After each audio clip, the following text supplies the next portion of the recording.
नमस्कार दोस्तों, स्वागत है आप सभी के हिंदी महासागर में। आज हम पढ़ने वाले हैं बच्चे काम पर जा रहे हैं कविता को। यह कविता मध्य प्रदेश वर्ग 2 चयन परीक्षा के सिलेबस में लगी हुई है। तो आज हम इस कविता को पढ़ेंगे एनसीईआरटी के माध्यम से। बच्चे काम पर जा रहे हैं। तो ये कविता है जो कि इकाई 19 में वर्ग 2 के सिलेबस में लगी हुई है। कविता को पढ़ने से पहले इसके लेखक राजेश जोशी, इनके जीवन परिचय को जान लेते हैं इनके, क्योंकि लेखक से भी जो है प्रश्न पूछा जा सकता है।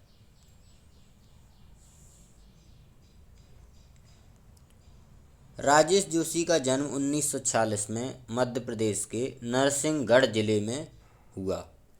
तो इनका जन्म मध्य प्रदेश में हुआ है, नरसिंहगढ़ जिले में, 1946 में। उन्होंने शिक्षा पूरी करने के बाद पत्रकारिता शुरू की और कुछ सालों तक अध्यापन किया। मैंने पत्रकारिता में भी काम किया और कुछ अध्यापन का मतलब पढ़ाया भी है। राजेश जोशी ने कविताओं के अलावा कहानियाँ, नाटक, लेख और टिप्पणियाँ भी लिखीं। साथ ही उन्होंने कुछ नाट्य रूपांतर भी किए हैं। कुछ लघु फिल्मों के लिए पटकथा लेखन का कार्य भी किया। उन्होंने भर्तृहरि की कविताओं की अनुरचना, भूमि का कल्पतरु यह भी, एवं मायाकोव्स्की की कविता का अनुवाद पतलून पहना बादल नाम से किया है। तो इन्होंने भर्तृहरि की कविताएं और मायाकोव्स्की, इन दोनों की जो कविताएं हैं उनका भी अनुवाद किया है।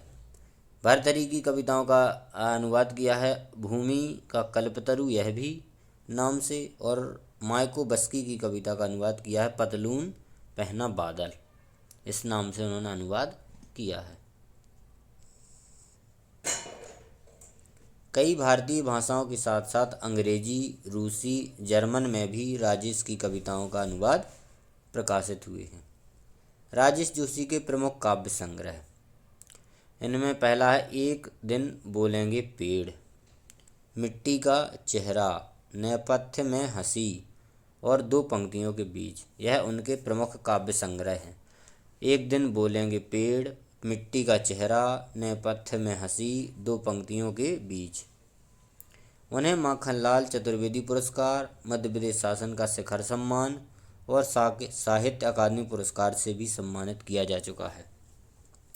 तो उन्हें माखनलाल चतुर्वेदी पुरस्कार मिला है, मध्य प्रदेश शासन का शिखर सम्मान, और जो साहित्य अकादमी पुरस्कार है, साहित्य का दूसरा सबसे बड़ा पुरस्कार जो कि साहित्य अकादमी, वह भी उन्हें मिला हुआ है। राजेश जोशी की कविताएं गहरे सामाजिक अभिप्राय वाली होती हैं। वे जीवन के संकट में भी गहरी आस्था को उभारती हैं। उनकी कविताओं में स्थानीय बोली बानी, मिजाज और मौसम सभी कुछ व्याप्त होता है। माने कविताओं में स्थानीय जो भाषाएं होती हैं उसके जो बोली होती है उसके भी शब्द मिलते हैं। उनके काव्यलोक में आत्मीयता और लयात्मकता है तथा मनुष्य को बचाए रखने का एक निरंतर संघर्ष भी। दुनिया के नष्ट होने का खतरा राजेश जोशी को जितना प्रबल दिखाई देता है, उतना ही वे जीवन की संभावनाओं की खोज के लिए बेचैन दिखाई देते हैं। ये इनका परिचय हो गया। अब इस प्रस्तुत जो कविता है इसमें बच्चों के द्वारा बचपन छीन लिए जाने की जो पीड़ा है उसको व्यक्त किया गया है। कवि ने उस सामाजिक आर्थिक विडंबना की ओर इशारा किया है जिसमें कुछ बच्चे खेल, शिक्षा और जीवन की उमंग से वंचित हैं।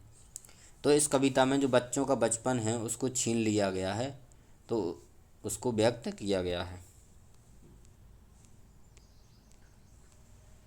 बच्चे काम पर जा रहे हैं, ये कविता यहाँ से शुरू होती। कोहरे से ढकी सड़क पर बच्चे काम पर जा रहे हैं। सुबह सुबह बच्चे काम पर जा रहे हैं, मतलब कोहरे से सड़क ढकी हुई है, माने बहुत ठंडी पड़ रही है, लेकिन जो है बच्चे कहाँ जा रहे हैं? काम पर जा रहे हैं। हमारे समय की सबसे भयानक पंक्ति है यह। भयानक है, इसे विवरण की तरह लिखा जाना चाहिए, लिखा जाना चाहिए इसे सवाल की तरह। काम पर क्यों जा रहे हैं बच्चे?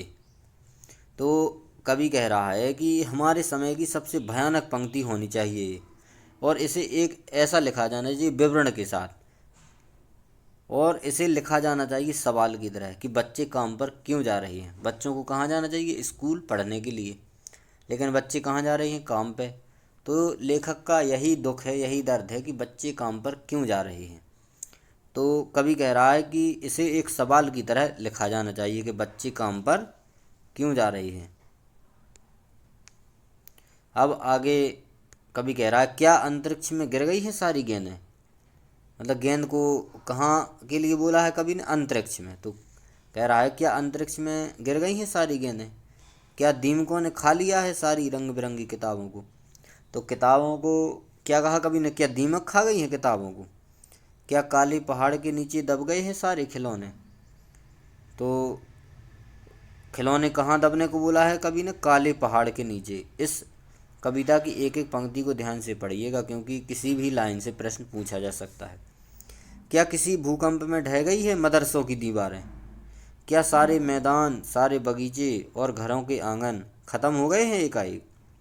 तो कवि कह रहा है कि क्या अंतरिक्ष में गेंदें चलेंगी? बच्चों का काम क्या है? खेलना, पढ़ना। लेकिन जो गेंदें हैं बच्चों के खेलने के लिए, वो क्या सभी अंतरिक्ष में चली गई हैं? जो बच्चों को खेलने के लिए नहीं बची हैं गेंदें। किताबों लोग के लिए कह रहा है कभी कि क्या दीमक ने सभी किताबों को खा लिया जो बच्चों के लिए पढ़ने के लिए नहीं बची हैं। आगे, क्या सारे जो खिलौने हैं वो पहाड़ के नीचे, काले पहाड़ के नीचे। एक एक फैक्ट बहुत ही मोस्ट है कि काले पहाड़ के नीचे कभी ने बोला है। क्या काले पहाड़ के नीचे दब गए हैं सारे खिलौने जो बच्चों को खेलने के लिए नहीं बचे? क्या भूकंप में मदरसों की दीवारें ढह गई? मदरसे माने विद्यालय को बोलते हैं मदरसा। तो क्या जो स्कूल हैं, मदरसे हैं, उनकी दीवारें भूकंप आया और उसमें सब ढह गई जो बच्चे स्कूल नहीं जा रहे हैं पढ़ने के लिए? क्या सारे मैदान, सारे बगीचे और जो घर के आंगन थे बच्चों के खेलने के स्थान, क्या वो सभी अचानक से ख़त्म हो गए? कुछ नहीं बचा बच्चों को खेलने के लिए। अगर यदि ये सभी चीज़ें समाप्त हो गई हैं तो फिर लेखक आगे कभी कह रहा है कि तो बचा ही क्या है इस दुनिया में? जब ये सब बच्चों के लिए खेलने पढ़ने की वस्तुएं, स्थान सब खत्म हो गए, तो फिर इस दुनिया में क्या ही बचा है? कितना भयानक होता अगर ऐसा होता। भयानक है लेकिन इससे भी ज़्यादा यह कि हैं ये सारी चीज़ें हस्बा मामूल। हस्ब मामूल का मतलब होता है यथावत।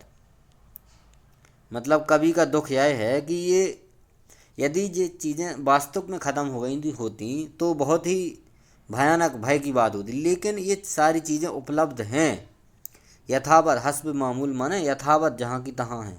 फिर भी बच्चे जो है पढ़ने नहीं जा रहे, खेलने नहीं जा रहे, और कहाँ जा रहे हैं? काम पे जा रहे हैं। तो ये सबसे ज़्यादा दुख की बात है कि सभी चीज़ें उपलब्ध हैं, सभी संसाधन उपलब्ध हैं, फिर भी बच्चे पढ़ने की बजाय काम पर जा रहे हैं।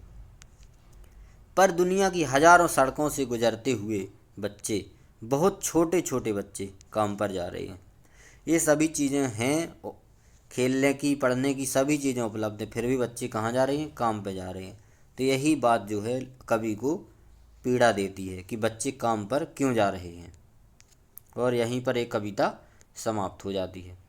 तो यह राजेश जोशी जी की बहुत ही अच्छी कविता है। इसमें बच्चों के जो जीवन को, बचपन को जो ख़त्म किया जा रहा है, जो गरीब बच्चे हैं स्कूल ना जा कर के, खेलने ना जा कर के, और कहाँ पर जा रहे हैं? काम पर जा रहे हैं। तो इसी बात को इस कविता के माध्यम से कवि ने सबके सामने प्रस्तुत किया है।